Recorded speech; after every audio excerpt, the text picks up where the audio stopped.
Once upon a time, there were 3 sisters. We have a new Agnes sister. And they were happy and contented. Bless our new Lamb of God, Sister Cook, who you have returned to us in this new form. Until one day...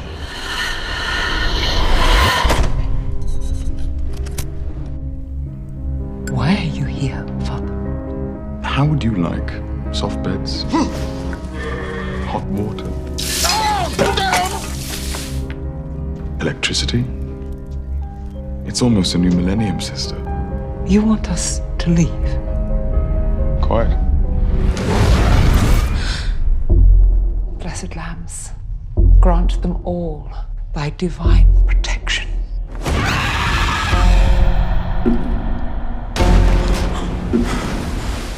What are we going to do with him? He will be missed. Then more men will come. If the car is gone, perhaps he never made it here.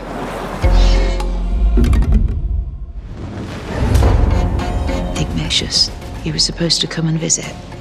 Will you help me find my brother? Sergeant Barden. Your Holiness. May I ask, Bishop, why Ignatius was in port for us? He was to assess one of our properties. On the island. Didn't the church burn witches there? Old wives' tales.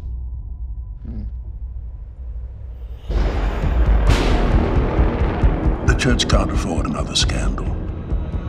If there is a problem, I need it to go away. Leave it with me, Bishop.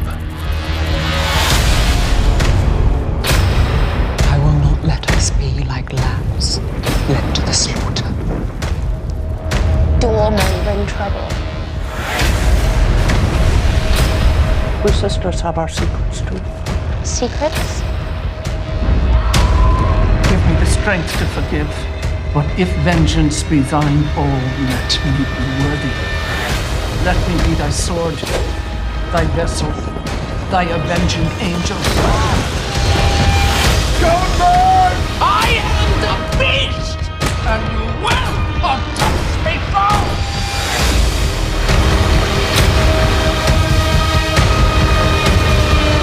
You must pray for your salvation.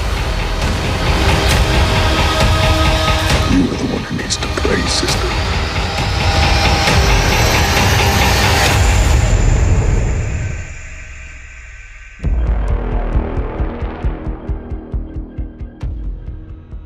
Hello, everyone.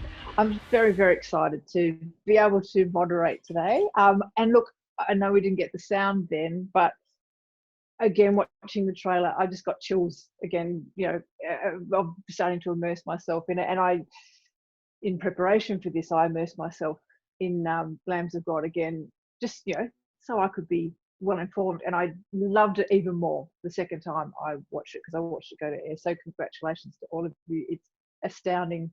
Okay, well, I'm going to get started, and I'll start with you, Sarah. It's a different kind of project for what we usually see in Australia, and that's what I loved about it. How did you get involved in it, and kind of what attracted you to it, and how did you dive in to start with? Basically about, it's almost 3 years ago now. Helen Barden and Jason Stevens, who are the other producers on this, came to me with a book, which was Lambs of God, and it was written by Morel Day. And they met with me and they said, we've got this really different book. At one time, Winona Ryder had it, and she'd, optioned it to kind of make this big movie, and it's about these nuns on an island, and that film didn't end up happening, and there were lots of big names attached to it. And it was a book that had created a lot of heat at a certain point. It was going to be this great movie, and would I can, read it, because they thought, it could make a really interesting TV show. And I sat down to read it, and it was such a wild read. It was this kind of amazing tone and so different, in that there's these 3 nuns on this island, sort of forgotten by time, and the sort of arrival of a priest, and how they basically captured him and then sort of tried to convert him into being another sister. And it was so bizarre and wonderful, and it was such a different world. But I was absolutely terrified, really, when I read it, because I thought, how do you do this? How can you create something like this? One, in Australia, but two, how do you convert fairy tales? And it's got fairy tales and characters who are also sheep, who are not sheep nuns, and there were all these things. I was like, how do you do this? Like, honestly. And I kind of went to the next meeting almost to say no, but I couldn't let it go. I kept on thinking, you don't get to do something like this very often. And I love all this stuff. I'm fascinated by the church. I'm fascinated by religion. I'm fascinated by fairy tales. I'm a comparative religion major, which I never used ever in my entire life. And now there was this thing of fairy tales and religion. And so I fell in love, and I said, yeah, let's do this. Let's really try and make this into something and embrace the fairy tales and embrace everything. And I just couldn't let it go. And so from then on, it was a really interesting thing. This project, I have to say, has been slightly blessed. And I know that sounds really wanky, but it was the easiest pitch we've ever done. We went and we pitched it once and they bought it. They literally bought it in the room. Penny Wynn and Foxtel and Brian Walsh, they just went, yes, yeah, let's do it. And I just set off and I just started writing. And I've never had a project which just had such an easy, birth. Sometimes you just pitch things and pitch things and pitch things, but this just had this kind of level of support where people read it and just kept on coming on board and managed to attract this incredible bunch of people we're looking at now, to come on board with us on this ride. And what do you think? It's so interesting you saying that, because when I watched it, I went, oh my God, that must have been a really hard sell, having experienced that Australian landscape. Like, wow. I mean, half the reason why, I kind of ventured forth away from Australia is to do more genre-defined stuff. And here, this is really amazing. So what do you think, and feel free anyone to answer this question, what do you think is the essential thing that really kind of got everyone on board and really made people want to grab it?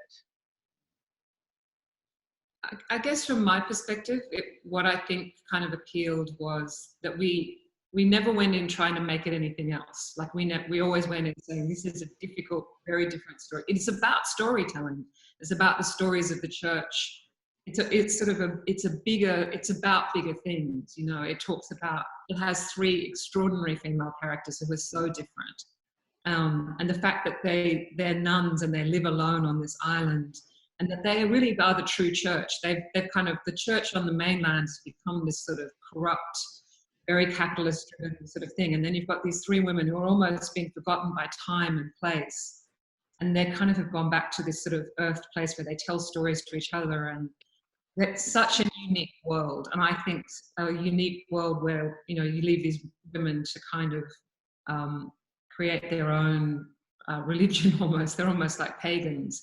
But they create this really true religion. And the fact that they then trap this man on an island, that they will not give up their home without a fight. They will not be erased from history. They will not kind of give up their beliefs and who they are. They will not be erased. And the fact, I think there's something in that story for now. I don't know. I think the erasing of people's stories and the power of women, I think it's timely. I think there is something timely about this story. So the one man that I have in the room, in the virtual room, let's chuck it over to you, Jeff. So what's your story of getting involved in Lambs of God? Well, I hadn't read the book when the scripts were sent through. So I was sent the first 2 episodes and then, of a 4-part series, and really simply, it was completely unpredictable from one page to the next, which is probably the rarest experience you can have reading material, because I think you read a volume of it and you can start to see the shape that it's taking and what they're trying to explore and so on. And so the main drive for me to get the job was to work out what happened in episodes 3 and 4, well ahead of it going out on air. So, and I thought that Sarah had such a beautiful, her philosophy toward what this project was, which was probably one of the great joys of the entire process was, spending time with Sarah to fall in step as best I could with what she wanted to say with it. And I think that our wonderful actors had that journey with Sarah as well. But, like Sarah was saying, that it was sort of blessed. Certainly Morel Day, who wrote the book, feels like, there's a certain power, a magnetism, let's say, to this project that drew Sarah to it, and Sarah being able to draw on experiences. As she was saying, she thought, well, I don't know if I'm ever going to use that major or whatever. But Sarah was the perfect person to write this project. She expanded out the book in ways that Morel Day had dreamt of if she was ever to write a sequel. And just an amazing sort of, and Sarah Lambert even has lamb in her name. I mean, I don't know what more I'm going to put out there. Of course. That's great. I think that I just sense that this was a project, and I remember talking to my agent, just going like, have they sent this to the wrong person? I don't get sent these wonderful things. And so I was really blown away, and then they also engaged me earlier than I'd been engaged on projects before, and it was a massive jigsaw puzzle to solve. But once the great thing is with having great material is that it attracts all the people. So, all these faces you're looking at here, all the crew behind the scenes, some of them came from, big movies and Oscar nominees and everything just to be a part of this project. And they helped us solve all the various, issues and problems with trying to create this world. And it was, it was extremely gratifying, and nothing more gratifying than being on set with the three ladies that you're looking at now. Oh, look, and I'm desperate to talk to them. And I could stay with you all day, Jeff, to just pick apart all the choices, because I mean, as a director, that's what I'm so fascinated with, all the things you put in place. But I really want to talk to your actors, to Anne and Essie and Jessica, about how they got involved, and then we can then talk about their journey with you in rehearsals. I'm going to chuck it over to you, Anne. When did you come on board? What floated your boat? I really don't need to answer that question personally, because they're such terrific roles. They're amazing. But I'd love to hear it from you. Well, I'll tell you honestly, I was trying to think of all the reasons not to do it, because my youngest was 13 and Australia is far away. And the last time I was in Australia, I had a major panic attack, and I thought, well, won't be going back there. I'm slightly joking. Thank you, Essie. But I couldn't let go of it. I had no idea how I would ever play Margarita, no idea at all. I did not understand what was in front of us, but there was just no way. If an actor goes on instinct and on what is in one's, let us say, gut, I knew I was going from the minute I read it. That's all I can tell you. And I thought, well, someone will help me along the way. And then, in fact, these extraordinary, beautiful people who I love with my whole heart and soul, these actors in front of me, Sarah in front of me, and Jeff Walker in front of me, I would go anywhere to work with them again. And that doesn't happen often in my experience. I may nod kindly and say, aren't you all lovely? And thinking, get me out of here. But the fact is that this was the most extraordinary experience. I will never forget it, and I could not be more grateful. And regarding Margarita, I'll just throw this out. What pushed me away from her originally was I thought, oh my goodness, she's a victim. And then finally, which is a mistake I often make in the most beautiful of characters, finally it occurred to me, no, she is the opposite. She is the soul of strength, and she is a survivor. So let's begin there and see what happens, which was the ticket to heaven. And, well, no pun intended. Oh, so yeah, it literally is her ticket to heaven, isn't it? It's what I loved about all the characterizations. And it's interesting, Jessica, I'll get to yours as well, how blank canvas that kind of place is to come from, which is kind of different from the damage and the history of your character Anne and your character Essie.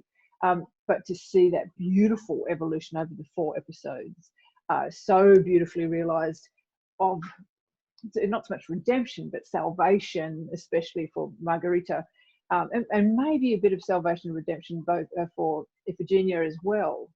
Essie, can you kind of enlighten me a little bit about how you got into that, into her place? Well, similarly to Anne, I had no idea how to play this role. Sarah came to me with the scripts, and they are so beautiful and unpredictable, as Jeffrey said, and filled with these incredible fairy tales, which I love fairy tales, and I love this world of women living on the earth and from the earth and actually cherishing the earth and using everything around them solely without any stimulus from outside. I loved that place that everyone began in. And I loved that, not knowing people's pasts, that it was slowly revealed through the storytelling. Again, it was so unusual. How could you say no to it? It was so beautiful, unusual, and because I didn't know how to play Virginia or who she really was, because she's so many things and so complex. But what incredible characters. And I guess we were so lucky coming together, and also to have Sarah's amazing depth of history and knowledge from her studies of religion, and Anne's history. And, you know, everyone had this wealth of information that we all shared. And then we all learnt to spin, and all learnt to card wool, and all learnt to knit. And that kind of binding of our time together while we're all students of back to basics. Oh, that was astonishing, wasn't it? Remember that poor woman thinking, will they ever get it? I have the same birthday as her. I think about her every year because we have the same birthday. I don't know why I remember that. So lovely. She was the soul of kindness, wasn't she? And patience. I just always remember her on my birthday. I'm like, she was called Eleanor. Yeah. I remember her finally realizing I would never get spinning, not in this lifetime. She was very kind and moved right on to the next. So this is your special, your knitting spinning teacher, was it? You had a special person. Yeah, so we all had to be able to look like we'd knitted for decades and able to tell our story. Yes, and look away from the, you know, to take our eyes off the talk that we're doing and actually talk and knit, talk and knit comfortably, like knitters and do. not with fire. Yeah, I remember that. I'm thinking of the sketch now of you kind of doing this, telling stories, but yeah, doing all that stuff like this. It's not quite the same. I was thinking, Daina, at a certain point, I thought their hands could just do this, and we'll just have to CGI in the needles. I don't know. Yeah, I remember. Oh, okay, different hands. Oh, that's like Dickie Me. Yeah, I don't want to. Different hands.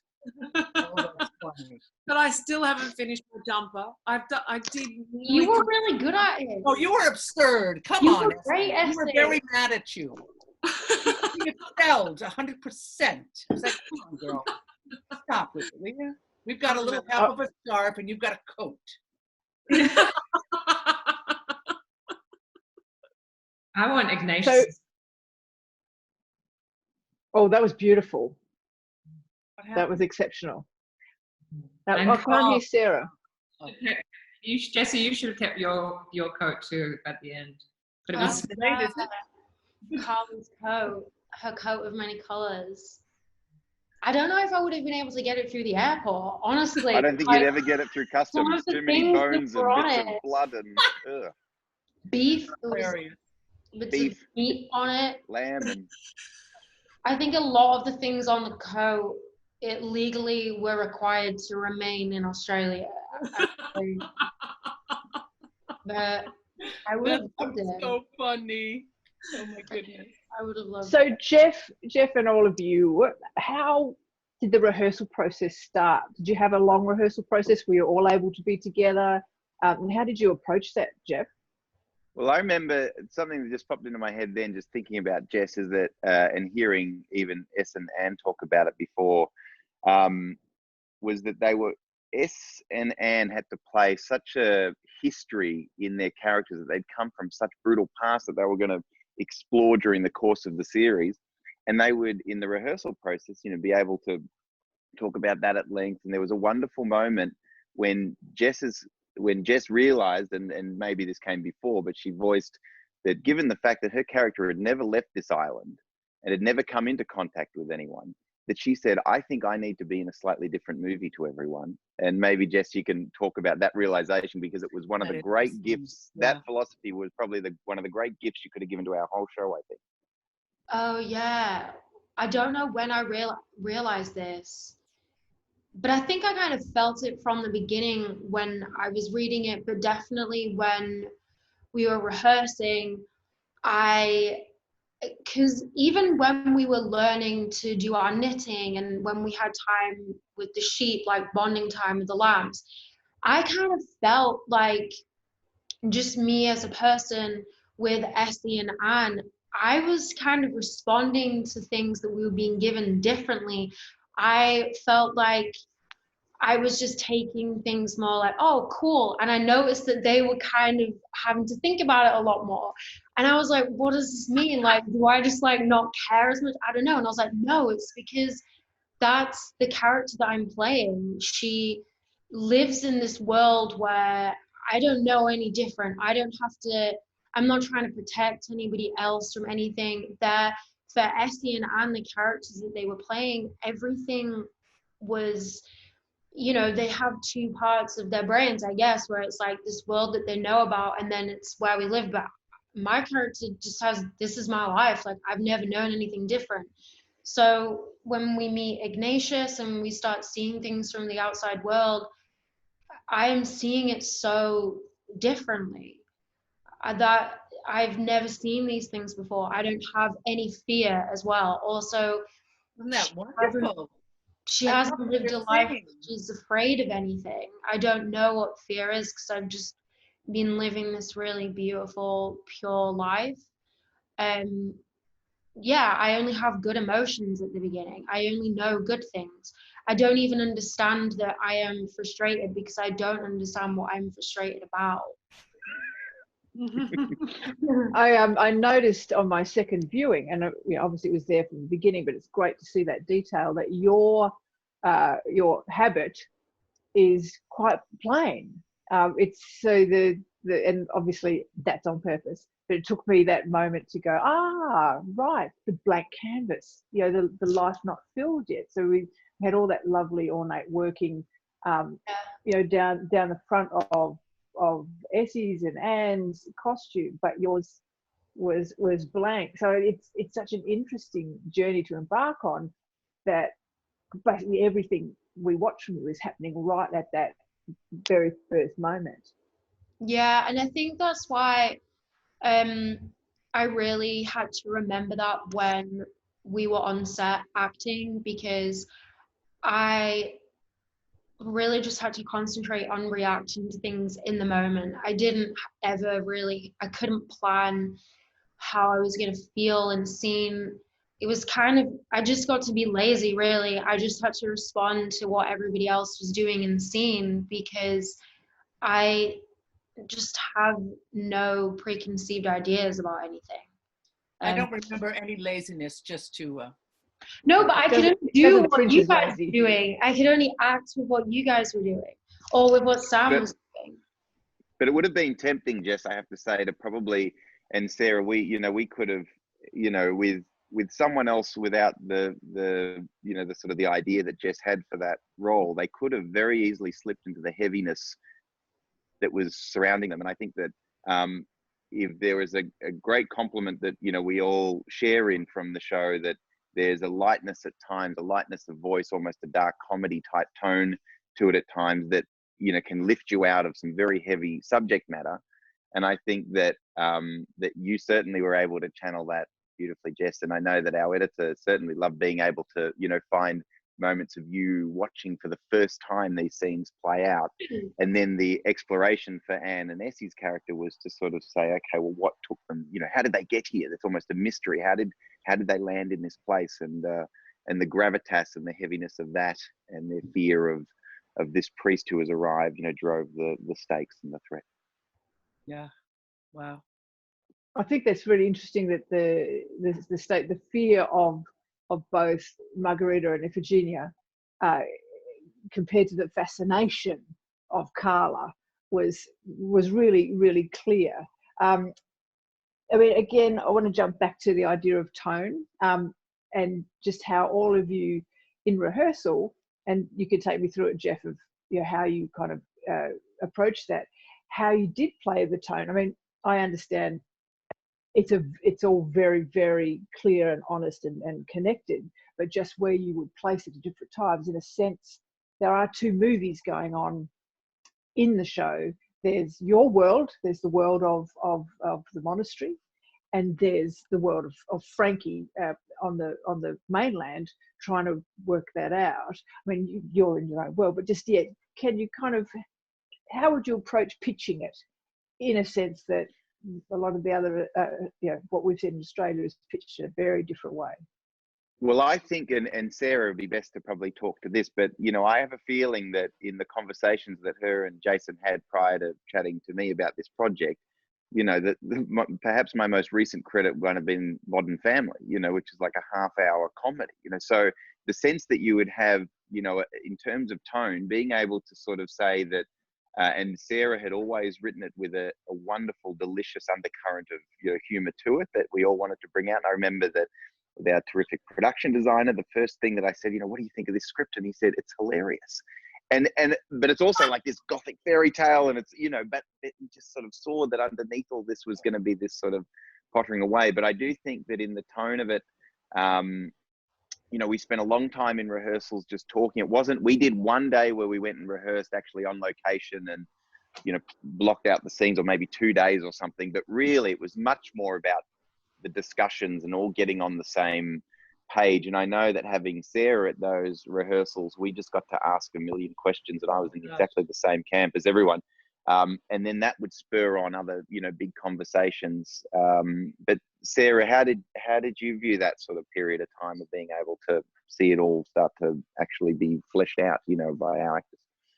It was funny when I actually did the adaptation, when Foxtel read it and they read it, they said, oh, it's funny. And I went, oh, like, I think I thought it was just going to be really dark. And I was like, I love things that are both, that have both. Like, I think you can, I don't like people playing comedy, but I think the situation felt kind of, it's so weird and so wonderful that there was all these amazing moments to kind of just dance on that edge. And I like things to sort of butt up against each other. I love incredibly dark things next to kind of, things that make you laugh, and you feel like you shouldn't laugh, but you're not quite sure whether this is funny or not. I actually really like that feeling. So, and so it's one of the reasons Jeffrey was a real choice, for me, was that, that dancer that I've always thought his work had this beautiful thing of really embracing great characters and a lightness of touch and beauty, but there's also this, he can,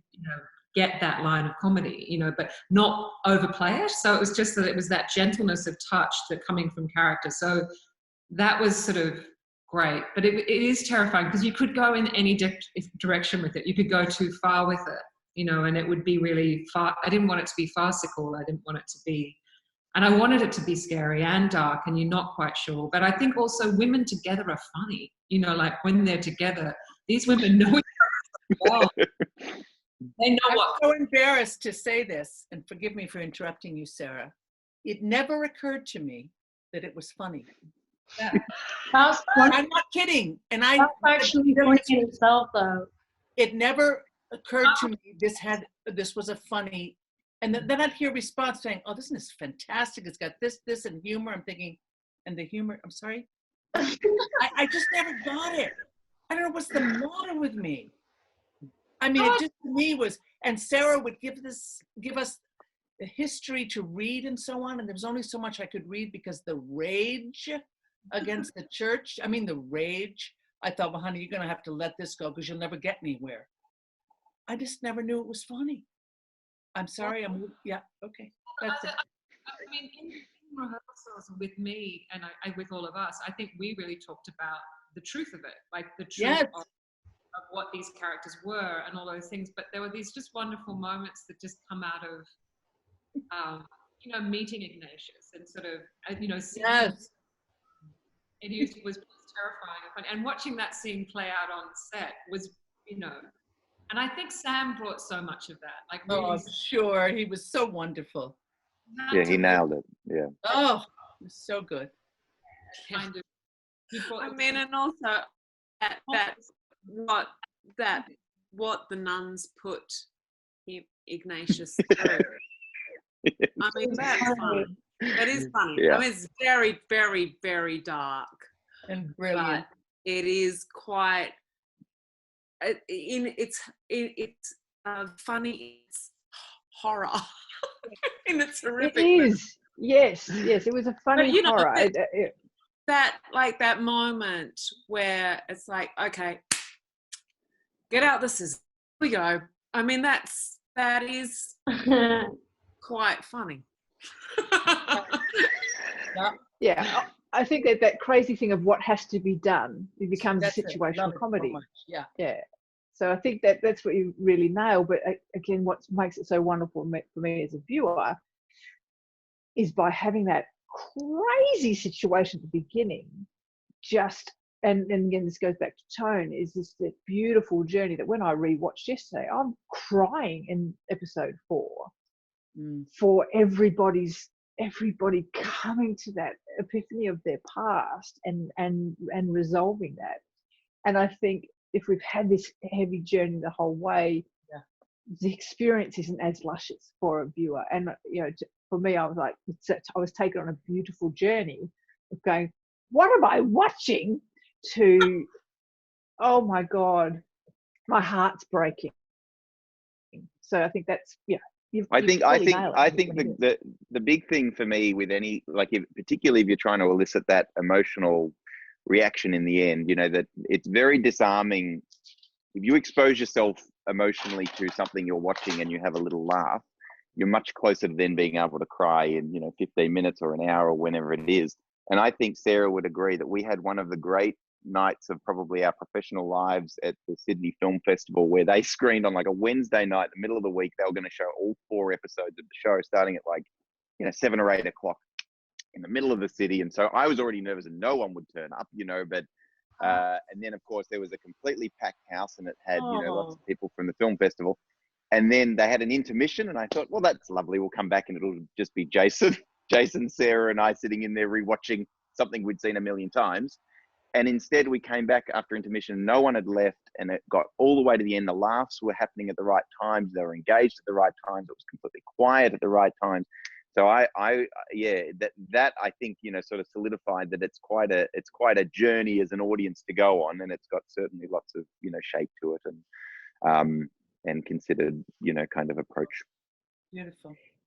Now, speaking of shape, a really interesting thing about turning a novel into a miniseries is a structural thing, because often a novel will take us from the beginning to the end and not give us those things that you need at the end of each hour. Sarah, how did you kind of wrestle, or kind of in theory a linear kind of story of a novel into those 4, which you don't feel at all like you're waiting for the end? You feel like you've got a cliffhanger at the end of each hour. Look, I think it's an interesting novel because it isn't necessarily linear. It's almost circular. Like, it's got all these little bits that go everywhere, and so it's not like you could take that novel and put it on screen because it wouldn't work. There was nothing. It doesn't have those natural. If you do a Lynn Moriarty, sort of like Big Little Lies, you can see those beats really, really clearly. This show doesn't have that. The book doesn't have that. So it became about creating enough of another world. Like, it never leaves the island. The book never leaves the island. There is no Frankie. There is no.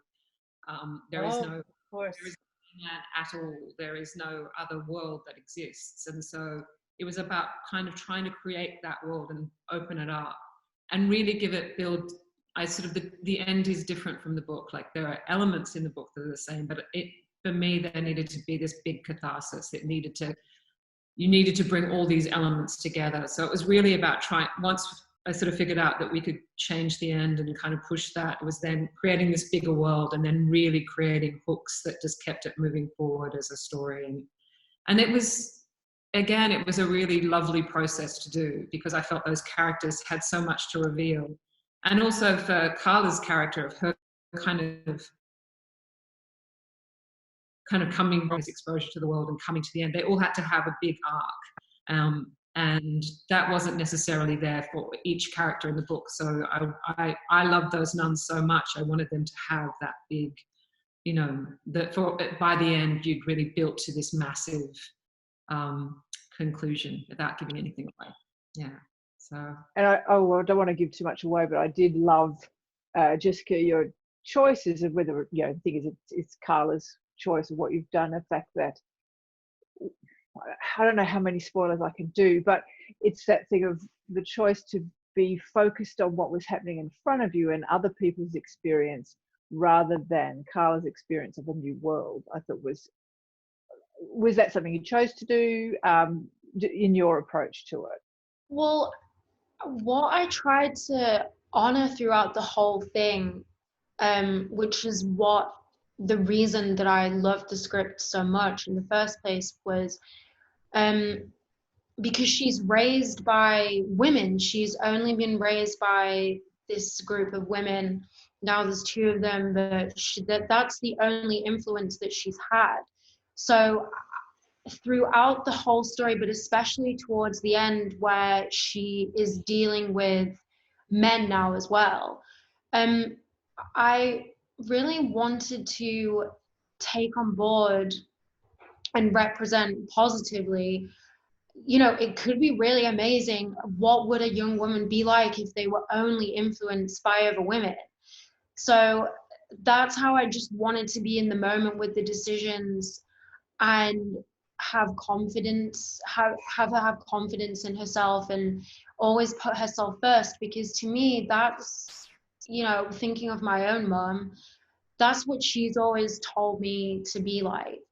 And I think that's what other women always instill in each other. You put yourself first. Sometimes men kind of complicate it, but if someone's only ever been about women, being around women, I think that's how you would probably handle things. You would be very calm, you'd have a lot of patience, and you would be very sure of yourself by that point in your life. You would, that's what I tried to represent in those. I would just add to that, pardon me, Jessica, but you were raised by a woman who was very afraid. I speak of Margarita. And fear is a very powerful and disruptive force in a person's life. Mm-hmm. So there was that element as well. Be careful, be careful. Whoa. The natural concern for a young child running free, of course, the trusting of nature and of our surroundings and of God and our worship. But fear, to me, is something one has to come to terms with, which of course Margarita does. But the influence on you, I was always curious about what did that do to your free thinking, if you will. I mean, I don't mean to direct the question here, but just to push back a little bit about that. Women, we will find our way through, but fear is tough. In the beginning episodes, what I remember is that just responding to things that you would do in character. In the beginning, maybe I just tried to respond how a child would really, where you take it on board, you think about it, but I don't understand it. That's the way that she has come to know you and love you, and she accepted, Carla just accepts people for what they are with all of the sisters. And then towards the end, I think what she wants to fight back with is actually having her own, you know, she sees the history that Iphigenia has and Margarita has, and she wants to have her own, you know, her own wounds, you know, and like her own fears, and she understands all these emotions that were hidden from her before. Yeah, it's a good question, but I think that's what she wants. She probably wants to be afraid of things in the end. It's an interesting, with the three sisters together, it's an interesting, it raises interesting things about parenting and like what is the best way to like be a child and things like that. Yeah. I think I also, mean, I could, oh, sorry. Go ahead, please, Essie. there was our group of nuns raising this child, and certainly Iphigenia was fairly kept everyone at kept her at arm's length in order for the, you know, because she's not a natural parent also, because everyone needs to influence this. But it seems to me that I suspect that Sister Cook was probably her most maternal that's in the script. mother figure, and that Sister Cook was probably the person who took Carla doing the most and taught her about plants and herbal medicine, and that she's the one who Carla is desperate for her reincarnation. Her has gone, and she's left with these two women who are quite cranky at each other quite often. We're not all serenity. You know, right, and Iphigenia has sort of become the abbess, not necessarily voted for or chosen by anyone else. And, you know, Margarita, her senior, has got like, Iphigenia's, hang on a minute, she's stepping into the leader's role. What is this? I think there's a lot of very, very male-female dynamics within these nuns way before we even have to worry about the new Darling, influence. Essie, what I remember is your extraordinary face and in the wig and the natural leader that Iphigenia is, and that there's no way Margarita could have done it. No way. At the beginning, I thought, now why is Iphigenia well, 2 minutes into rehearsal, I understand. And your ability to just, in your way, which I thought was stunning, to take charge of a situation and know what to do. That was very moving to me. Yeah, I think Essie too, that episode 3, which is a massive one for your character, and I always love the penultimate episode of a season of a show is always so much fun because it takes everybody to the, you know, the precipice. But your turn, you know, as a character which reveals some of your past, you know, was, I think that, you know, when we sat down and watched it all, you know, run, you know, that what you were charting and building to was so special.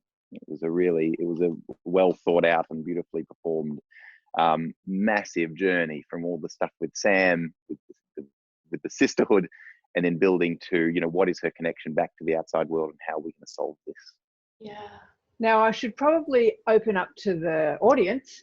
I've got a few questions here, and this is one of my questions too, Jeff, and to all of you. That what was it like working with the legend that is Don McAlpine? Oh, legend. Legend. Yeah, legend. So yeah, lucky ducks. Beautiful. I think that if you don't know, Don is an octogenarian. I'm not going to single out a year, but it's in the mid 80s somewhere. But he had worked in film in Australia since the 70s on things like Breaking Morant, and then I think his breakout film in the US was Predator, and it was Mrs. Doubtfire and Romeo and Juliet, Moulin Rouge, Narnia, Ender's Game, these big movies. And then and we met him at a stage of his career I'd made one film with him before, which was very low budget, and he just wanted to work on things with, you know, great stories at that point. And But he loves you as well.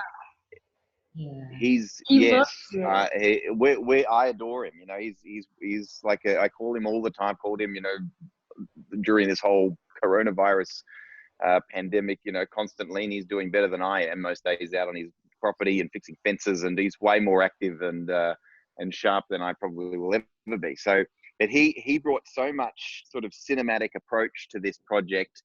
And anytime I was like looking at a shot, you know, right up close to the actors and looking around at things, I'd turn around and he'd be up a ladder somewhere in the back of the set and having the grips build the crane and just elevate what it was. And if he had no problem calling me out if I was ever getting a bit TV or, you know, not investigating.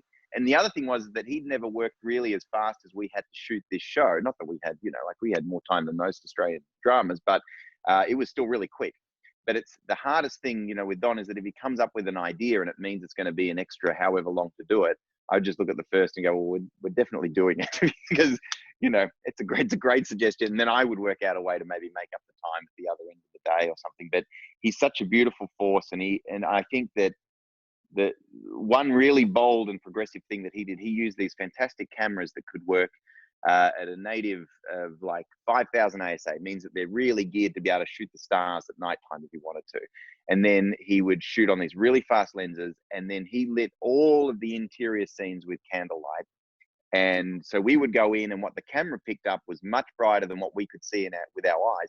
When the lighting gets darker, everyone gets quieter and he's sort of like a bit more cautious. If there was like a tiny LED light on someone's equipment, we had to tape all of that because that would spill light over the... So he's, you know, he created such a mood. And I think it added a level of intimacy to the filming of it all too through that process. And also just made it so fast because he, you know, he would just walk around with his little blue tack on a candle and just put it anywhere he wanted, move an apple box, and he, you know, and he said to me, if I was lighting these all with China balls and, you know, all these different things in every area, we'd never get it shot. So he touched every single part of the project, and like all great DPs, was way more interested in telling the story, focusing on, you know, Essie, Ann and Jess, and he was a great gift to the project systemically, but also just shot by shot as well. Yeah. And how much did you shoot a day, do you think? And how did it impact on all of you?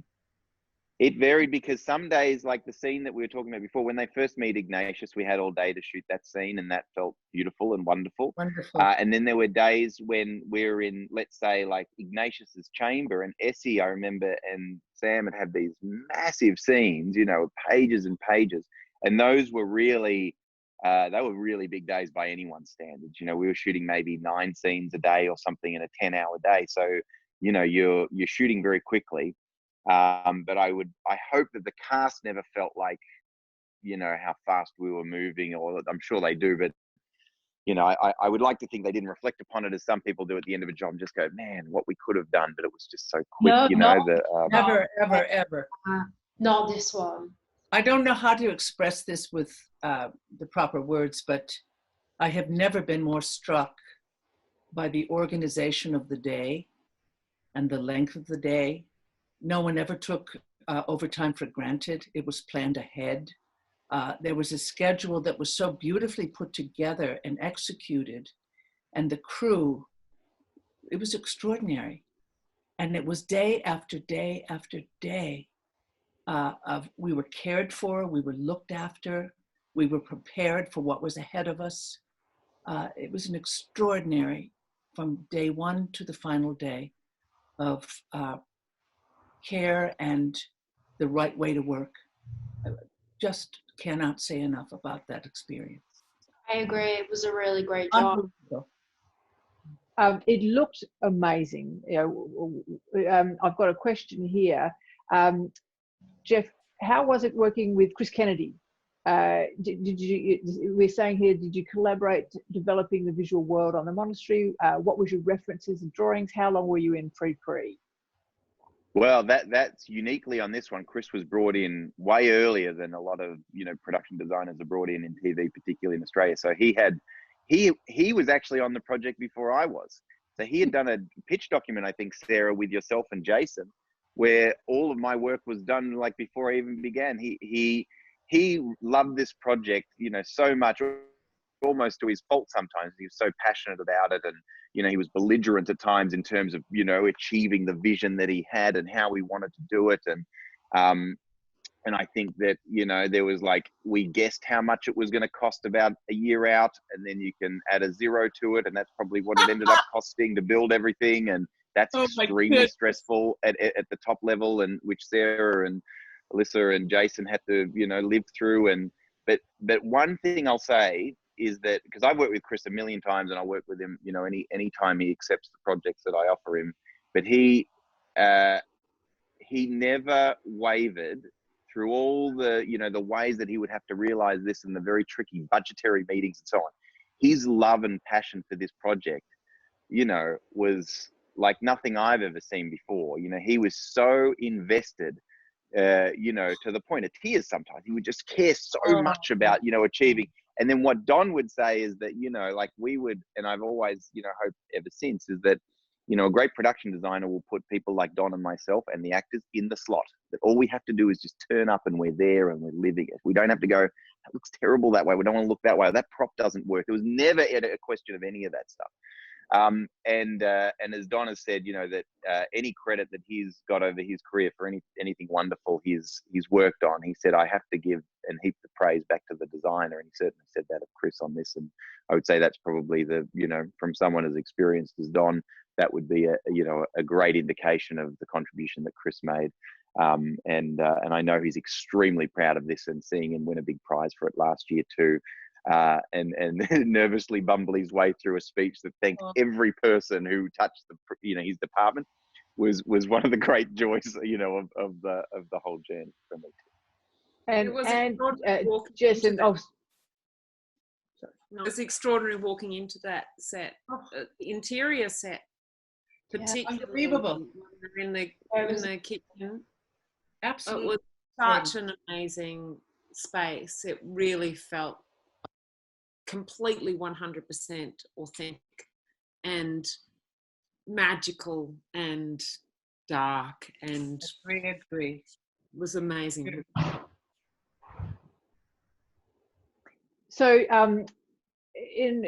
also in regards to the costume department, did those costumes, I mean, again, watching it the second time, I could pick up on so much detail.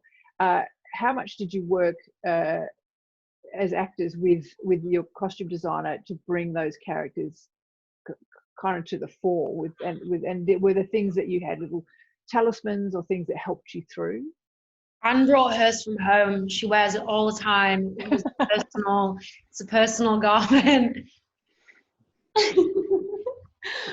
I thought she was extraordinary and open and unbelievable.